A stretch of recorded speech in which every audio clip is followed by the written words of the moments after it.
Ya, Assalamualaikum warahmatullahi wabarakatuh.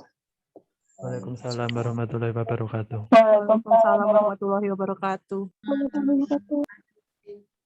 Selamat malam yang terhormat Bapak dosen Maskur dan teman-teman lainnya yang berbahagia. Puji syukur marilah kita panjatkan kepada Allah Subhanahu wa taala atas rahmat berupa kesehatan sehingga kita bisa berkumpul di sini walaupun hanya via Zoom. Tak lupa juga sholawat serta salam semoga tetap tercurahkan kepada junjungan kita yakni Rasulullah Shallallahu Alaihi Wasallam. Pada hari ini, Jumat 17 Desember 2021, saya Indah Yunikasari sebagai moderator yang akan memandu kegiatan diskusi. Topik yang akan kita bicarakan mengenai faktor yang mempengaruhi perkembangan masalah.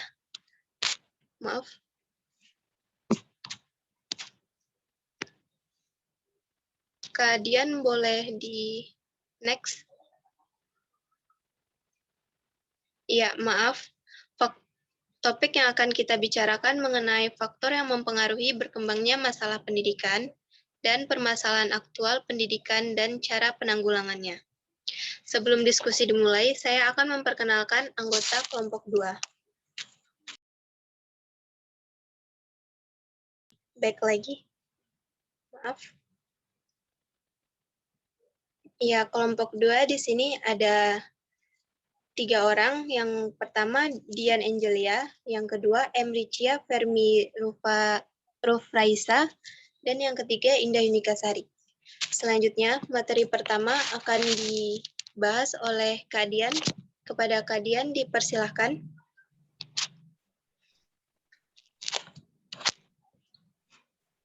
Baik, di sini saya akan menjelaskan materi yang pertama, yaitu tentang faktor yang mempengaruhi berkembangnya masalah pendidikan. Yang pertama itu perkembangan iptek dan seni. Ilmu pengetahuan adalah hasil eksploitasi suatu sistem yang terorganisasi, misalnya tentang alam semesta atau teknologi. Artinya, teknologi merupakan penerapan yang sudah dirancangkan untuk kehidupan bermasyarakat, sedangkan seni adalah ciptaan manusia untuk mewujudkan keindahan. Jadi bisa dibilang bahwa iptek dan seni selalu berkembang sesuai dengan kemajuan zaman. Perkembangan iptek dan seni ini mempengaruhi pendidikan. Misalnya dengan kemajuan iptek, sekarang pendidikan itu dituntut untuk melahirkan tamatan yang siap pakai sesuai dengan perkembangan iptek tersebut. Tetapi di sisi lain dengan perkembangan iptek, peserta didik juga bisa lalai dalam belajar. Misalnya akibat dari menonton film. Lalu yang selanjutnya, yang kedua ada laju pertumbuhan penduduk. Bertambahnya jumlah penduduk, maka pendidikan harus menyediakan lebih banyak sarana dan prasarana agar mutu lulusan pendidikan bisa menjadi baik.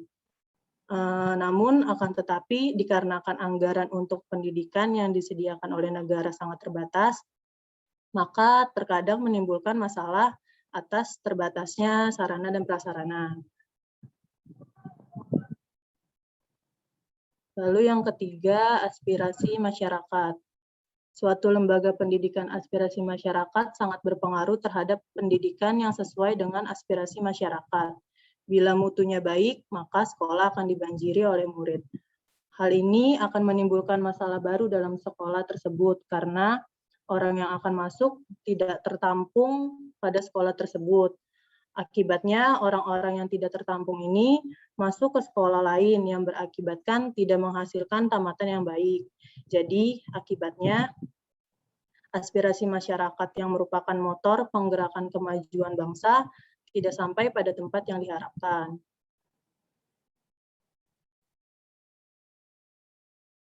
Yang keempat, ada keterbelakangan budaya, sarana, dan prasarana. Hal ini biasanya terjadi di wilayah terpencil yang jauh dari perkotaan.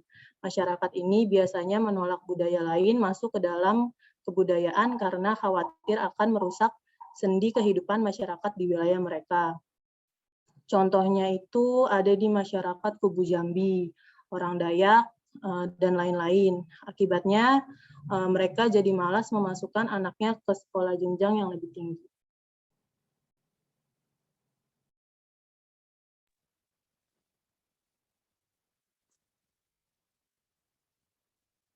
Selanjutnya, saya akan membahas tentang permasalahan aktual pendidikan dan cara penanggulangannya. Peserta didik serta guru, peran sekolah sangat berpengaruh terhadap perkembangan peserta didik sesuai tujuan pendidikan, namun tidak semua peserta didik bisa mencapai perkembangan sesuai dengan apa yang diharapkan. Maka, peranan guru sangatlah penting dalam memberikan bimbingan belajar kepada peserta didik yang mempunyai masalah-masalah dalam penerimaan pembelajaran. Hal ini mendorong guru untuk melakukan bimbingan belajar secara berkala kepada peserta didik dan menciptakan situasi belajar sehingga peserta didik dapat meningkatkan pengembangan kognitif, afektif, dan psikomotor, ataupun bisa mengembangkan kemampuan bakat dan minat peserta didik. Selanjutnya, LPTK sebagai pencetak calon guru serta masalah lulus dari SD, SMP, SMA, dan perguruan tinggi. Dibentuknya LPTK untuk meningkatkan keahlian, kompetensi, skill bagi guru, penyebab lahirnya SDM yang berkualitas untuk pembangunan pusat kegiatan guru, PKG, Musyawarah Guru Bidang Studi atau MGBS, muatan guru materi pembelajaran atau MGMP, perlu ditumbuh kembangkan sebagai model pengembangan kemampuan guru atau self-sustaining kompetensi. Permasalahan aktual dan pendidikan selalu menghadapi masalah karena selalu terdapat kesenjangan antara apa yang dikerjakan dengan hasil yang dicapai dari proses pendidikan. Permasalahan aktual berupa kesenjangan pada saat ini kita hadapi terasa mendesak untuk ditanggulangi. Pendidikan mempunyai tugas menyiapkan SDM untuk membangun daerah. Langkah pembangunan selalu diupayakan sama dengan tuntutan zaman. Perkembangan zaman selalu memunculkan tantangan baru sebagaimana sering tidak dapat diramalkan sebelumnya. Penanggulangannya, pendidikan aktif perlu ditingkatkan terprogram dengan penyebaran buku panduan. Pelaksanaan ekstrakurikuler dikerjakan dengan penuh ketanggung-jawaban dan hasilnya diperhitungkan dalam menentukan nilai akhir pelulusan. Hal ini guru perlu diberikan intensif. Penilaian siswa yang akan melanjutkan ke perguruan tinggi dan akan terjun karena masyarakat mempunyai prinsip karena secara potensial tidak semua siswa mampu belajar di perguruan tinggi. Pendidikan, tenaga kependidikan, prajab, dan dalam jabatan perlu diberi perhatian khusus karena guru merupakan penyebab lahirnya SDM. SDM yang berkualitas untuk pembangunan pusat kegiatan guru ditumbuh kembangkan sebagai model pengembangan kemampuan guru atau self-sustaining kompetensi. Pendaya gunaan sumber belajar yang beraneka ragam untuk pelaksanaan 9 tahun dan wajib belajar perlu diadakan penelitian secara khusus kepada masyarakat untuk menunjang utamanya dan faktor penghambatnya kepada masyarakat luas perlu diberikan informasi tentang makna pendidikan dasar secara bertahap dan kesinambungan. Selanjutnya, permasalahan pendidikan saat COVID-19. Dampak dari COVID-19 di Indonesia, sebagian besar sekolah masih melakukan kegiatan belajar di rumah mengikuti arahan pemerintah yang disebut pembelajaran jarak jauh atau PJJ. Meskipun sudah lama melakukan pembelajaran jarak jauh, masih saja ada kendala di lapangan utama terkait fasilitas jaringan sampai kadang psikologis guru, siswa, dan juga orang tua. Seperti yang kita ketahui, pada saat melaksanakan PJJ di rumah, tidak semua murid atau siswa memiliki handphone atau laptop sendiri untuk menunjang pembelajaran di rumah. Maka dari itu, untuk menunjangnya, pemerintah memberikan kuota gratis kepada peserta didik. Akibat dari pandemi, jutaan pendidik dituntut untuk melakukan pembelajaran jarak jauh dari rumah.